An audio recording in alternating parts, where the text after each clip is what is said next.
Hello, welcome to another Mike Plays. This time for Spooky October, we are playing Amnesia: The Dark Descent. I'm again playing this game for the Knoxville Game Design Chat podcast. You can go find information on that at knoxgamedesign.org and listen to the podcast and listen to the discussion of this game and the other 9 games at this point that we've covered on the show. It's a pretty big library being built. This is the first time though I've already played this game. This was my recommendation with Halloween upcoming and everything that we cover this game. Or I wanted to do a horror game and we threw out some ones and I played a lot of them, so ended up coming down to my recommendation. And excuse me. A lot of what I recommend on this one is this game serves a bit of historical context for indie games and indie horror in particular. It's kind of the one that kicked off like the Slenderman era, creepy atmosphere, subtle adventure game, horror type. Not quite walking sim, got a little bit more gameplay to it than your walking sim would have, but not so much that it becomes like a Dead Space action game. And I think Frictional Games, they do a stellar job at what they do. So I'm a fan of this and all their games, actually. I played all their games, and I don't know the order that I played them all in. I do know once I started to play one, I went and tracked down the rest and all the DLC that comes with this. So out the Amnesias, Black Plagues, the different ones, Penumbra, played all of them and enjoyed them all for what they are. Some of them are pretty rough. They're kind of old at this point and dated, but still enjoyable, I think. I have not played Soma. I own it. It's on the list. Probably going to play it this month. Probably will be on the channel as well. So let's get on to it. Okay. Start off this with a message. You should not be playing this to win. Instead, enjoy the story and the experience.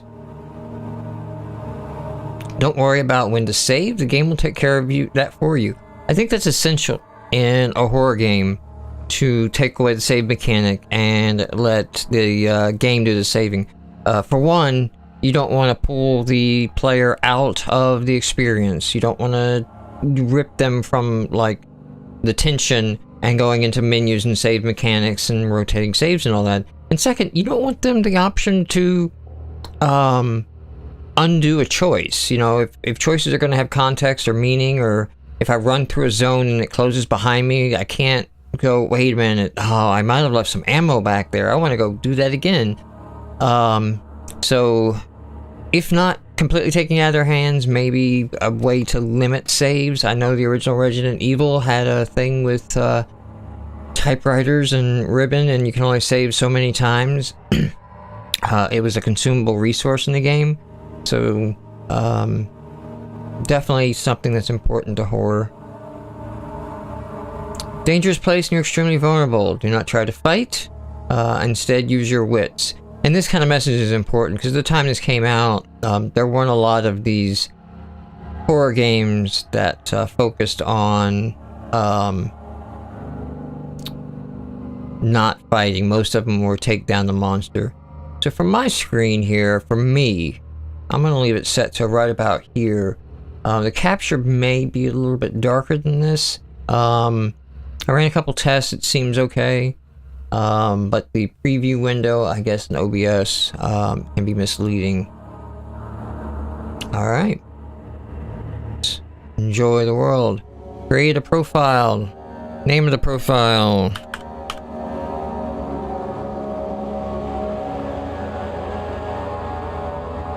Hey. If there's any options, show subtitles is on.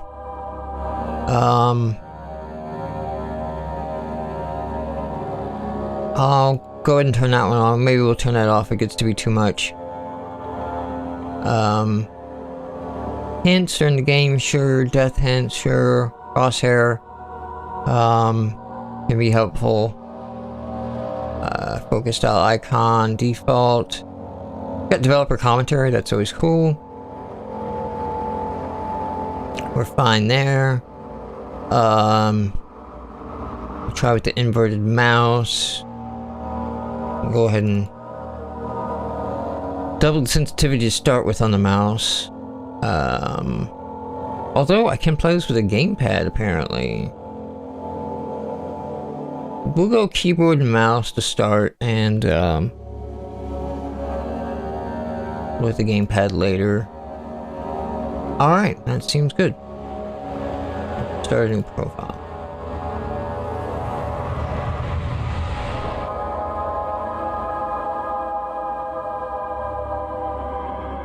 Don't forget, some things mustn't be forgotten. The shadow hunting me. I must hurry. My name is Daniel. I live in London at Mayfair. What have I done?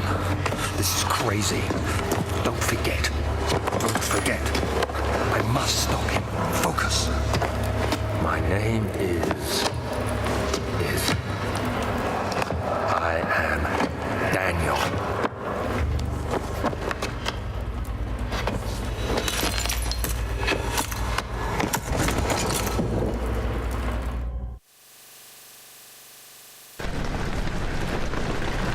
Alright, interesting note, I had mouse control in those opening scenes, as I do now a little bit. Now.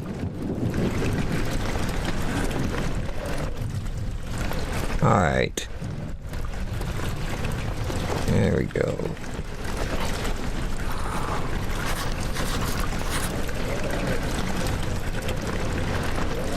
You know, let me just see. Oh, I don't have a joystick connected. I'll have to, maybe I'll try that between episodes. But let's go to J real quick. We got a note. No notes are available. Back. Oh, memento. Follow the liquid trail and find its source. And no diaries are available.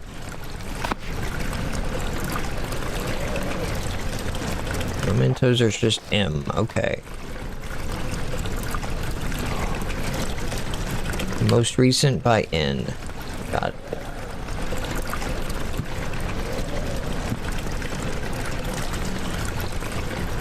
So we've got a bit of situation happening. I don't have any tinder boxes yet. And already the game's horror is kicking in with an uneasy view. So this mechanic is kind of going to be hard to see visually, right? But when you... I like this control scheme. This is in all of the frictional games.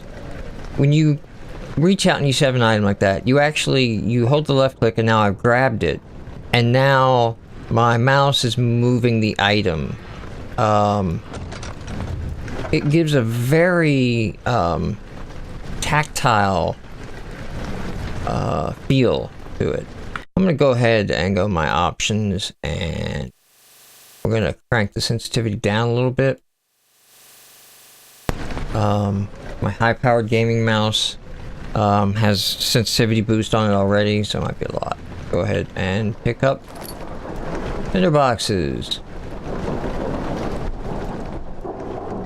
So the problem I have, just put that there, is I don't remember the story to this particular game because I played them all, and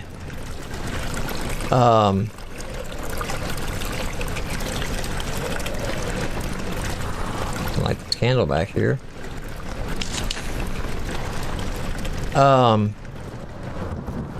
Having played them all, they all sort of run together. I'm going to be honest and say the themes between each of the horror games are not not that far apart, okay?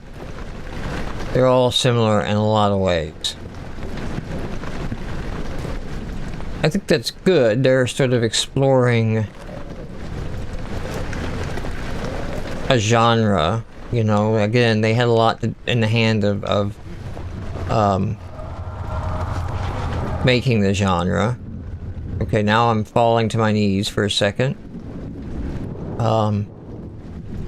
So what I can't remember is in this game is if you move into the darkness, you begin to go insane. Which was a thing in one of the games, I know for sure. There we go. Another tinderbox.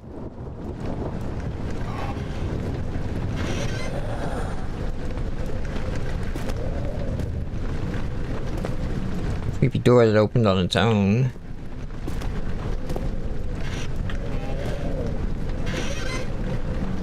Tinderbox. Get a broom out here, maybe. Got a broom already caught in the physics engine. Already physicsed up this place. Alright, nice painting. Okay, so since that's stairs, go ahead and explore the room that opened itself. Because what can go wrong there? Excellent use of camera here.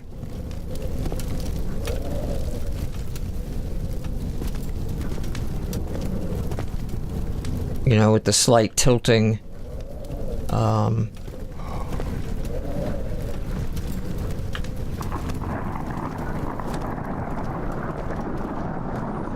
Just to create a sense of unease, you know?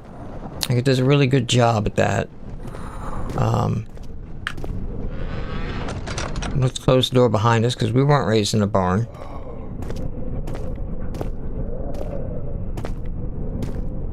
My father was, but that's a different story.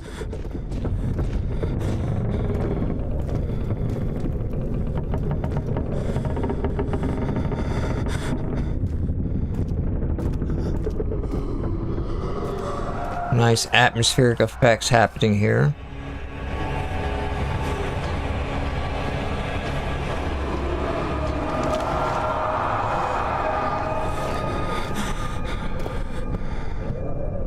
Apparently I tied one on last night.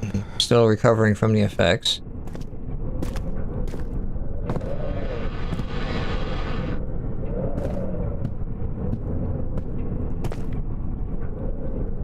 Doors.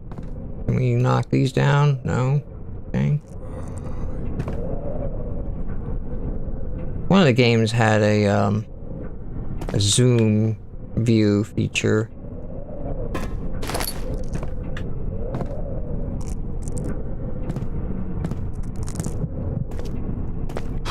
Oh, I do have a jump. Okay.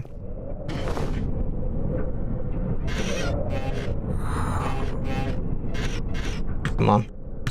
So sometimes you gotta get the right angle on these to get them open. I'm in a box. I'm in a box. Okay. 1 second. We got in here. We got a shirt.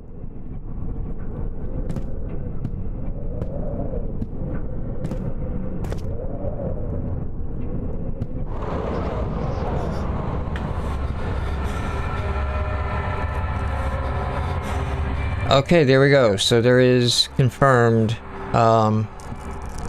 sanity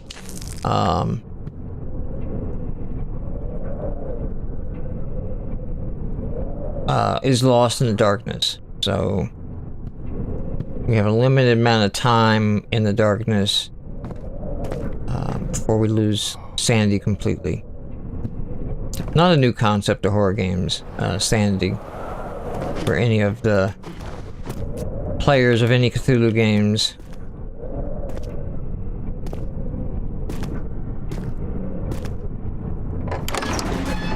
Alright, we completed the zone.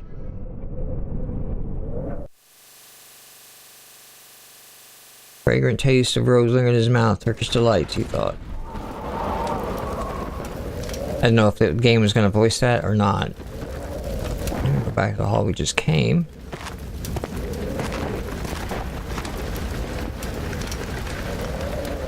Books here.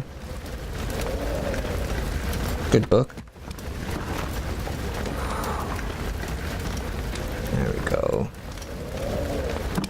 What does that book say? Witnessing unsettled events will reduce your sanity. It can be increased by completing puzzles and making progress.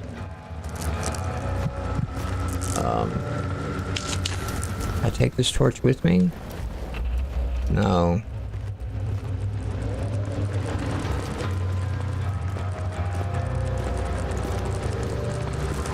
Move kind of quickly.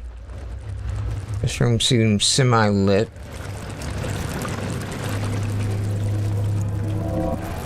Although, yeah, we're losing it now. We got the bugs showing. There's nothing to light in here, guys.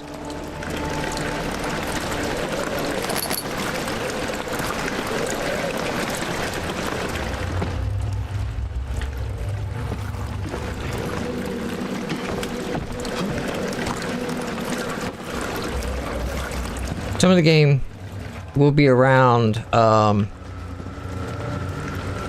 these sort of jumping puzzles and things. I think I can pick that thing back up. Okay, it doesn't seem to be anything in here. Is there a torch I can light? I didn't miss anything back this way. Let's look at the pretty light. Let's look at the nice, pretty light.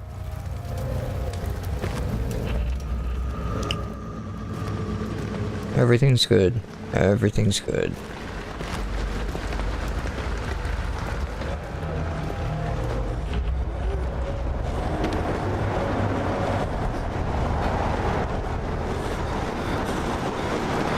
Just the wind. Oh, here we go. What do we got? A lantern. When filled with oil, it can be turned on by pressing F or selecting it in the inventory. So we got tab. Alright, so this is the oil in the lantern. That's how many tinder boxes we have. That's our journal. Head is pounding, heart is shaking. We're healthy. So this is our health. This is our sanity. Okay, and then also, wait, what did it say? F? There we go. But that uses oil. So we want to use that sparingly. Maybe we can find some oil.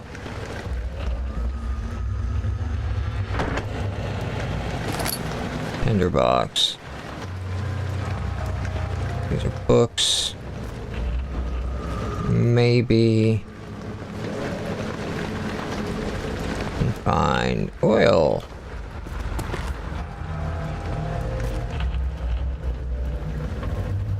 No.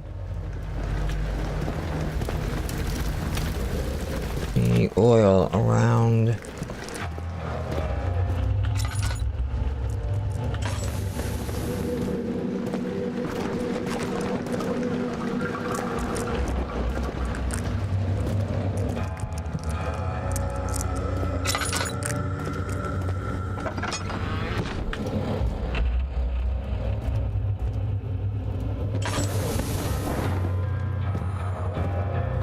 Papers, books, and scrolls, and losing it. We're losing it.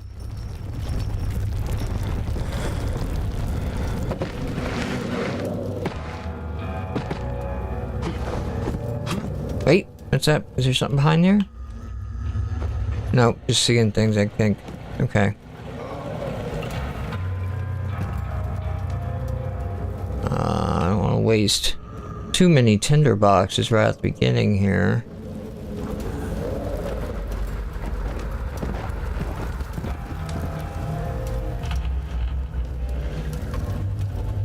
More tinder boxes.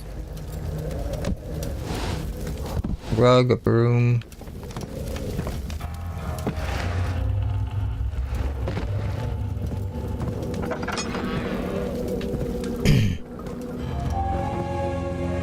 Here are some... No, wait, I think it's a save zone. 19th of August, 1839. I wish I could ask how much you remember. I don't know if there will be anything left after I consume this drink. Don't be afraid, Daniel. I can't tell you why, but know this. I choose to forget. Try to find comfort and strength in that fact. There is a purpose. You are my final effort to put things right. God willing, the name Alexander of Brandenburg still invokes bitter anger in you. If not, this will sound horrible. Go to the inner sanctum, find Alexander, and kill him. His body is old and weak, and yours, young and strong. He will be no match for you. One last thing. A shadow is following you. It's a living nightmare, breaking down reality. I have tried everything, and there is no way to fight back. You need to escape it as long as you can. Redeem us both, Daniel. Descend into the darkness where Alexander waits and murder him. Your former self, Daniel. So yeah, a lot of questions raised right there. Daniel has taken something, drunk something that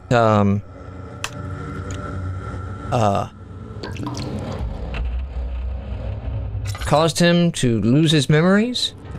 Why, we really don't know. Didn't really get a good answer to that.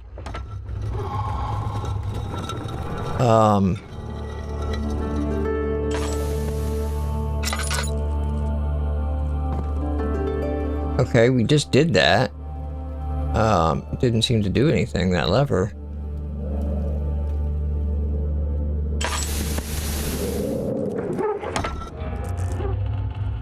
Oh, lever opened that up. Lever opened the path forward.